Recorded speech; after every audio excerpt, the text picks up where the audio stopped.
All right. So last episode, I talked about or I kind of compared and contrasted the ideas of punishing or incentivizing in order to create a desired behavioral change, right? So I went over the punishing side of this whole thing.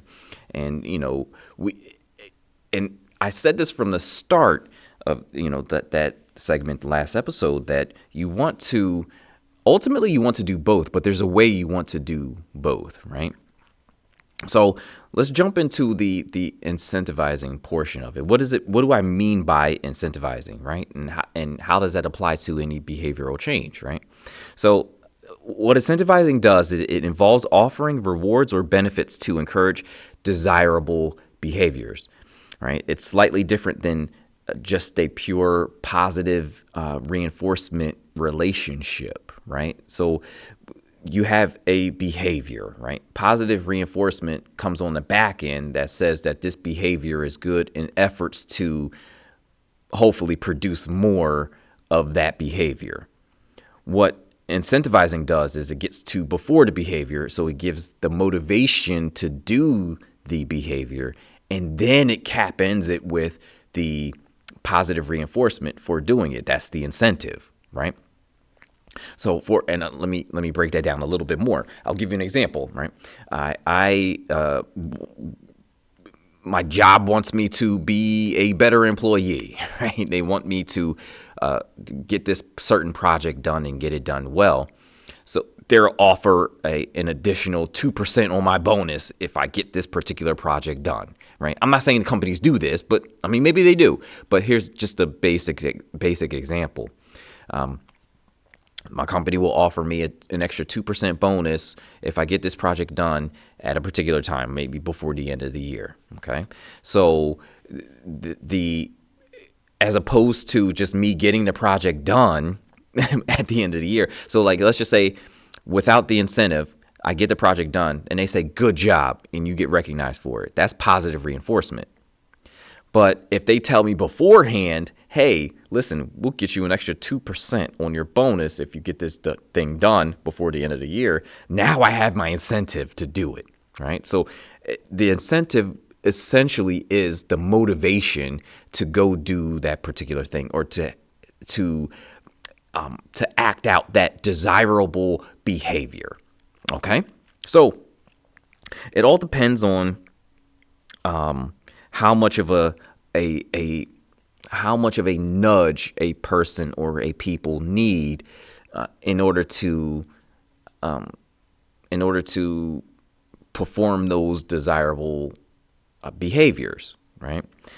So the main components of incentivizing are, and there's a few of them. I think it was one, two, three. There's about four of them. Okay. The main components are goals, right? The incentive must be tied to a specific goal or action that is desirable, right?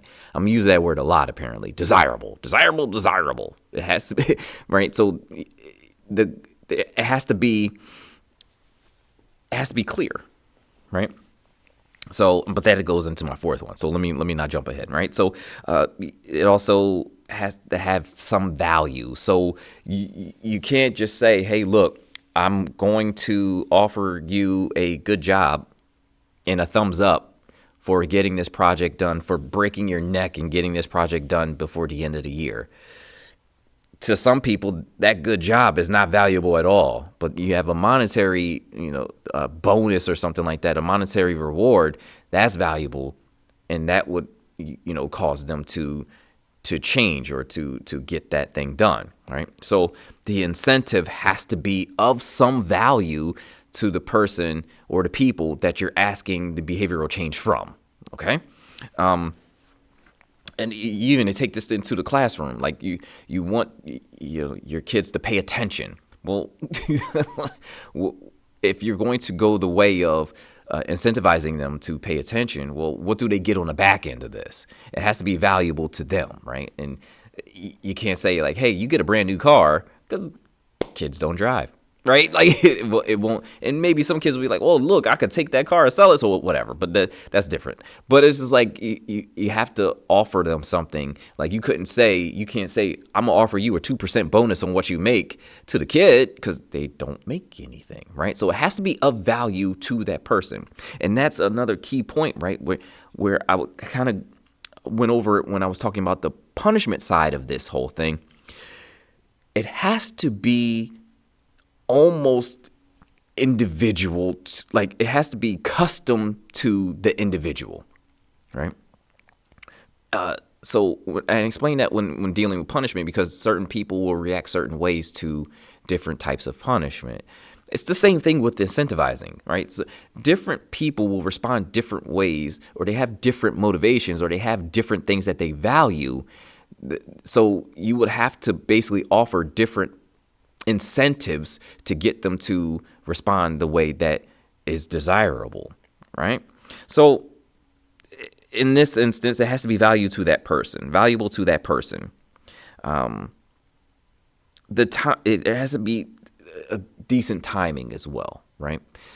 Just like punishing, in order to reinforce that link between the punishment or the negative consequence and the behavior, here you want to close that gap in timing, and you want to draw the link between the desirable behavior and the reward, right? So you can't say, let's go back to the kids. Hey, listen, if y'all sit down and pay attention, you'll have an extra 5 minutes in recess.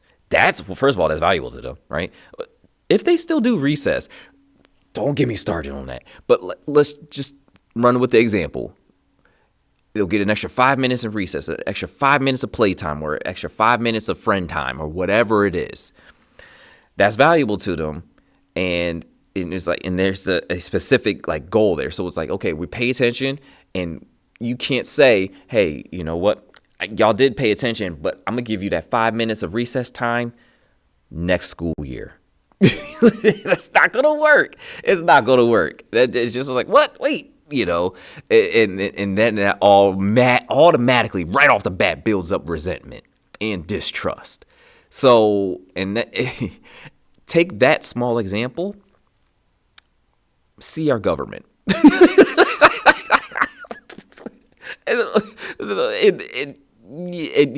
You see way too many parallels. Hey, I'll promise you this. I'll promise you the world. I'll promise you a great economy. 4 years later. Oh, I said that? Oh, I mean, I already got your vote, so who cares? Anyway, same as so it has to be timely so that you can build the connection between the behavior and the reward. Okay. And the last thing is a clear, and this is what I kind of jumped to earlier on. It has to be a clear communication on what the incentive is, and clear communication on how to earn it. Right. There can't be any wishy-washiness going on here, right? You can't have people confused, because what happens is, again, that's another way to build up resentment and distrust, because then what you end up doing is handing out these rewards unevenly, right? And there's danger in handing out rewards unevenly, just like there's danger in punishing unevenly. All that does is create a whole people or that person completely resenting and distrusting you. So then whatever you say from that point on won't matter. Okay. So what kind of incentives are there, right? Like there's monetary incentives, right? So you can have bonuses, raises, gift cards, things like that. Look, money is a motivator for a lot of people, right? So, especially for companies, offer more money. Right. It's so many things. Well, I'm not going to start talking about corporations right now. So, but there are also non-monetary incentives, which come down to recognition, awards, certificates, and things like that. There can be experiential ones. They offer experiences such as trips, tickets to events, special occasions, special things, right? You can also have developmental incentives. These I really like the developmental incentives that come with a lot of different things. And I think is a wonderful tool to use because ultimately it helps your people grow even more, right? So developmental incentives are basically opportunities to level up your skills, right? So they're opportunities for professional development. They're opportunities for training. They're opportunities for education. They're opportunities for just learning, skill building, things like that. Those are particularly strong incentives to give the right people. So, from a corporation's perspective or from a business perspective, this probably should be the number one incentive you give. And I understand where it's just like, well, most people still value money, but in a lot of cases, these developmental incentives lead to more money, right? And that's the thing. And it's money and like monetary incentives are good. Don't get me wrong. I'm not saying that they're not. They're just short term. And when you, as a leader, show that you care about their long-term well-being, whether they're with you or not, that typically leads to better outcomes. I'll leave that there.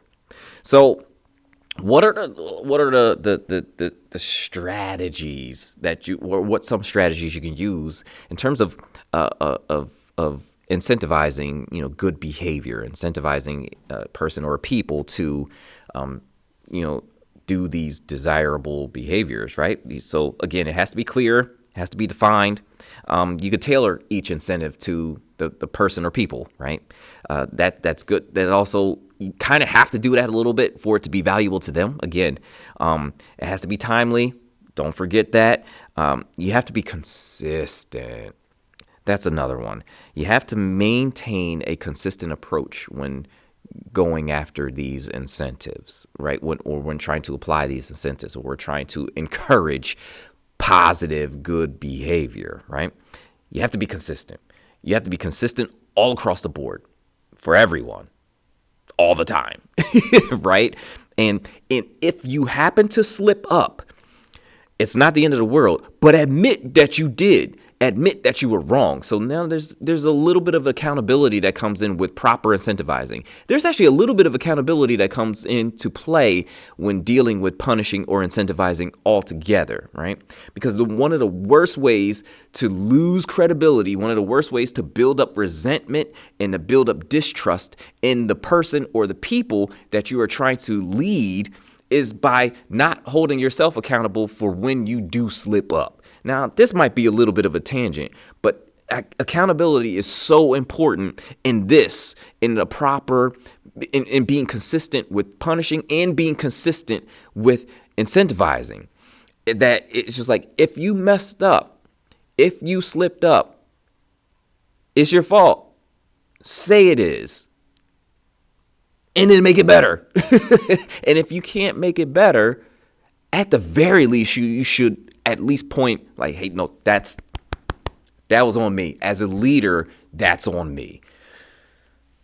It grinds me up, the leaders who cannot do that. That's, to me, in my eyes, that's terrible leadership. Point blank, period. Challenge me on that one. And another, you would want to, and it is using incentives. What is going on? Now I'm getting tongue-tied. Using incentives allows you to also, like, in this way where, like, you allow, like, the incentive is, part of the incentive is public recognition. That's a good way to build up a community as well.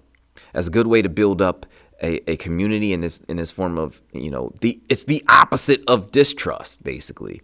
So you're not only building up trust in your leadership, but you're building trust and within the community, right? So it's just like, oh, okay, so this is what we do, and if you're consistent with it, you're constantly promoting these positive behaviors, these desirable behaviors. It can only go good from there. So those are the best or strategies that you can use, and you can combine all of these things, right? Like you can combine monetary incentives with experiential incentives. You can combine all of them for like one total blowout. Like, hey, look, if we make our year this year, we're going all out for the people who did this, who got us here, right? I wish more companies did that. I wish more leaders did that. I wish more educators did that. Actually, no, you know what? An educator is probably more likely to do that than anything else. A lot of their incentives are combined. And they're grouped together. Like, hey, look, we're going to take a trip to this, and we're going to experience that, and you're going to get your little certificate, and you're going to get a picture. So, maybe it's not lacking in the as far as educators go, but it's a little tough when it comes to companies, when it comes to small businesses, especially, right? But any leadership position, and it's really tough when it comes to government. Again, I know I seem like I have a bone to pick with government because I kind of do, but maybe that's a different topic, different day. I apologize. So here's a few challenges to using incentives, right? One, you don't want to over incentivize, right? You don't want an incentive for everything, right? Because what happens is they're not really doing it, like people wouldn't change because of the work or because of growth or anything like that. They just change they just act like they change to get the incentive, get the reward, right? So there could be an over reliance on that, and it creates a dependency on the rewards to behave well. That's a tricky situation. Take it to parenting. You go to the child. If you go to sleep on time, tomorrow when you wake up, I'll give you a lollipop. It's a problem.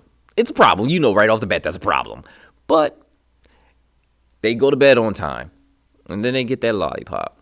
And then they're just like, they're acting up again. And you do it again for another day.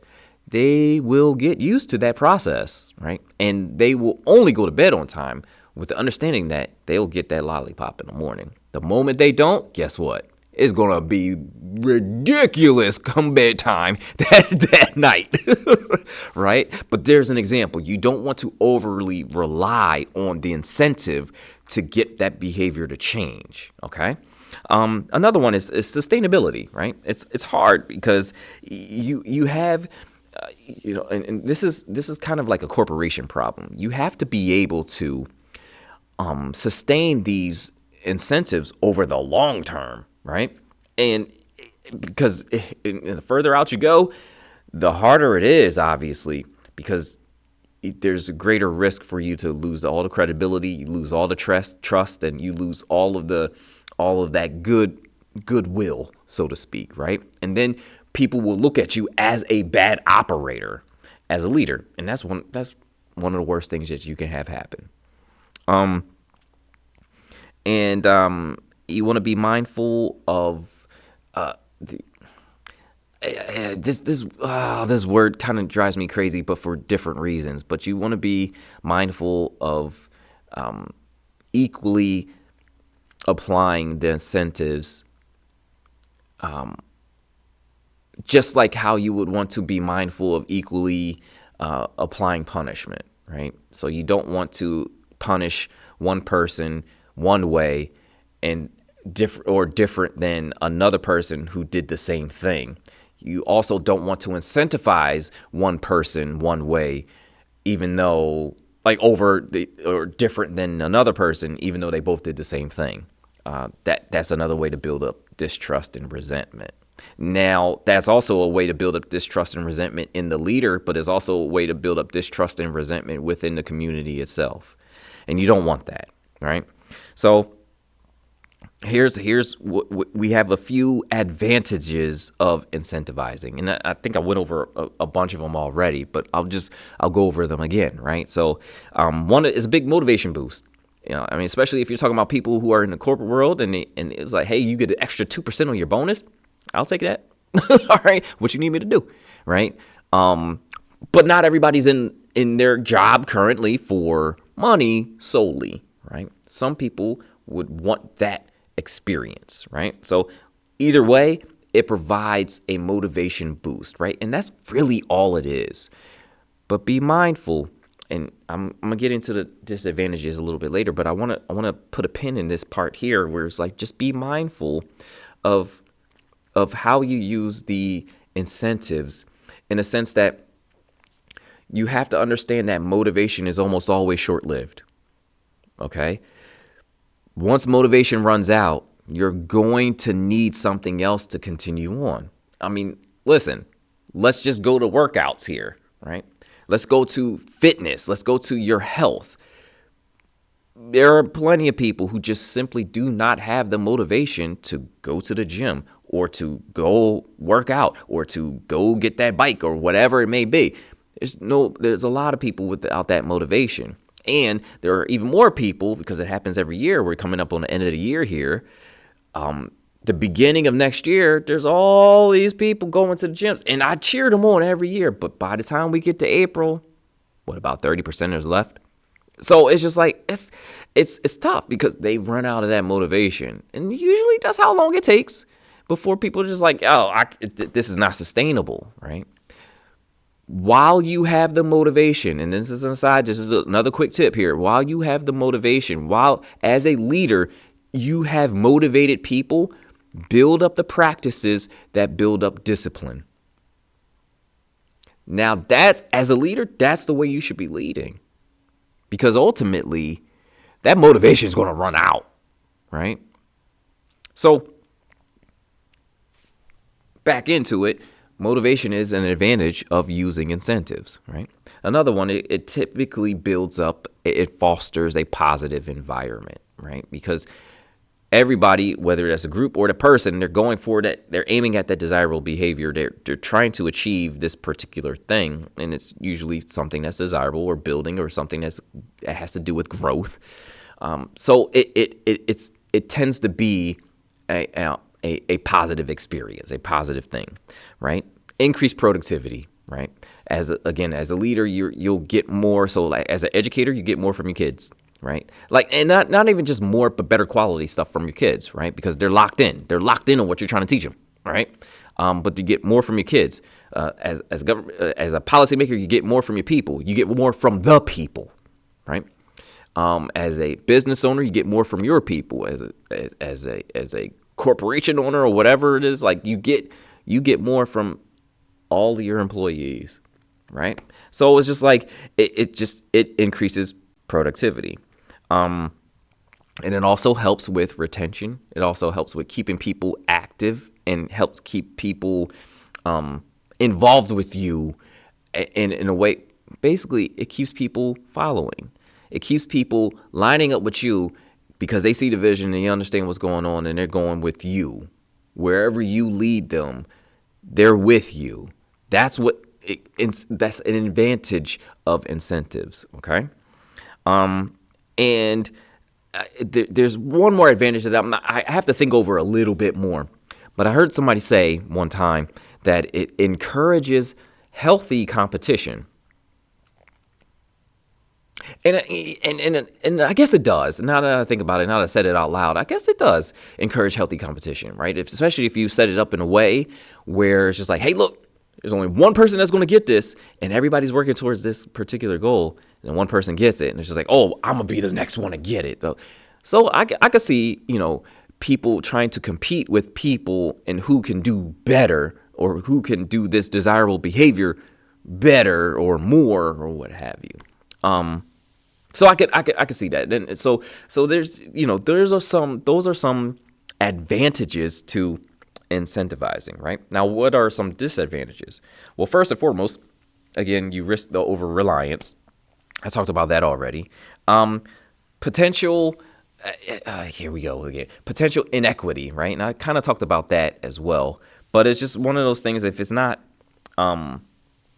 managed properly, if it's not handed out consistently, if it's not done in a proper way, you can almost automatically breed this resentment in, because then people will have the idea that this reward that they're giving out, this competition that we've involved ourselves in, is not fair, and it's not on and up and up. So you then as a leader start to again turn into the bad operator, and they're just like, nah, I don't trust that guy. Whatever he says out of his mouth, he already knows who he's giving this to. And we've seen that happen way too many times already, right? So it also, and again, as I said before, is also one of those things where it's really just it's a short-term thing. It's a short-term thing because the longer you draw it out, the harder it is. And you also want that reward to be handed out as soon as you know who is going to get it, right? Because that further reinforces that idea of, let's, do this desirable behavior, right? So it can encourage, it's because, and here's the thing. So because it's so short term, it can encourage short term thinking. So now people aren't thinking long term. So they'll do whatever they need to do to make it look good right now. Who cares about the future?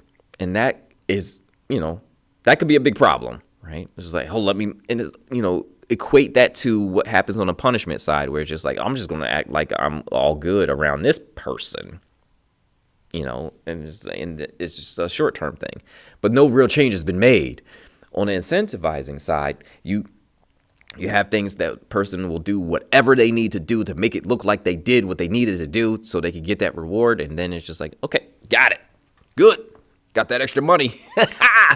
I'm going to sit on my behind and do nothing all day for the rest of the year. We've seen that before. Right? So, and oftentimes with more people being involved with these incentives, the more complex it becomes. And that basically means the harder it is to make sure that it's fair. So those are some disadvantages to using it. You just have to just put your thinking cap on a little bit and figure out a way to properly do this thing, right? So what you want to do, and let me say this, by doing everything that I said earlier, by properly incentivizing people or a person to do a particular thing, you're already kind of safeguarding against the disadvantages, right? So again, make sure that you're communicating clearly what the goal is and how do you get there, right? Things like that. With clear communication, you could stave off a lot of different issues. Making sure that it's even, you could stave off a lot of different issues. Ensuring fairness and transparency, again, you could stave off a lot of different issues. So those are just different things. And now when I go into, I think about incentivizing and when I was talking about punishment, I was talking about punishment in the Bible, right? So surprise, surprise, I got incentives from the Bible as well, right? So first thing is first is, the biggest one obviously is the promise of blessings, the promise of eternal life, the promise of spending eternity with Christ, right? That's an incentive. And the crazy part about that is not a short-term incentive, right? But once you kind of achieve it, I don't even know at what point you actually achieve it. You just know when you know, and then you're there, right? So it's one of those things. But the Bible often speaks about the blessings and rewards for those who are faithful and obedient to God's word, right? Old Testament, God promises blessings to the Israelites if they obey his commandments, right? That's in Deuteronomy 28, the beginning of Deuteronomy 28, right? There is also a whole bunch of parables and teachings that Jesus had on the back end of the New Testament that spoke of the rewards in the kingdom of heaven, right? The parable of the talents, which is actually my favorite parable, period, is actually my favorite verses and my favorite chapter in my favorite book in the Bible. But anyway, it illustrates the rewards given to the servants who wisely use what they are entrusted with. And one day I'm going to unpack all of that, because Matthew 25 is my jam. So, but the parable of the talents is my thing, right? So, anyway, you go on to also there's eternal rewards, right? That's what I'm saying. Eternal life with Christ, eternal life in heaven. That's an incentive, right? So there's a lot of incentives for perseverance and faithfulness. There's a lot of incentives for moral and ethical living, incentives for peace. Actually, the incentive is peace, prosperity, and health, which is interesting. So then there's, the key themes.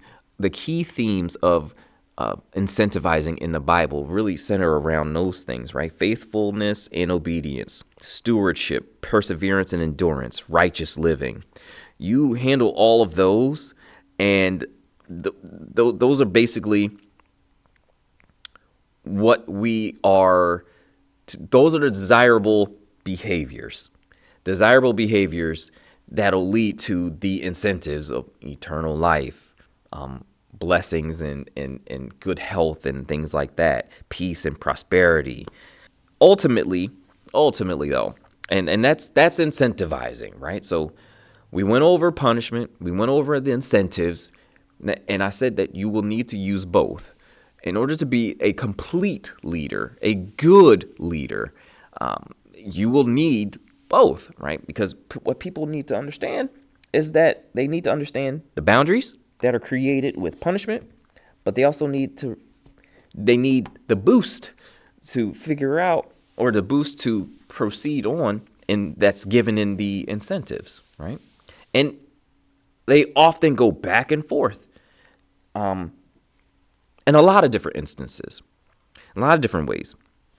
So it's just like it's just ultimately the total way you want to deal with all types of behaviors, whether they be positive behaviors or negative behaviors. You'll use punishment to deal with the negative behaviors, and you'll use incentives to deal with the positive behaviors, right? And you will absolutely need both as a parent, as an educator, as a small business owner, as a corporate leader, wherever you are, as a politician, as a policymaker, right? Especially there, right?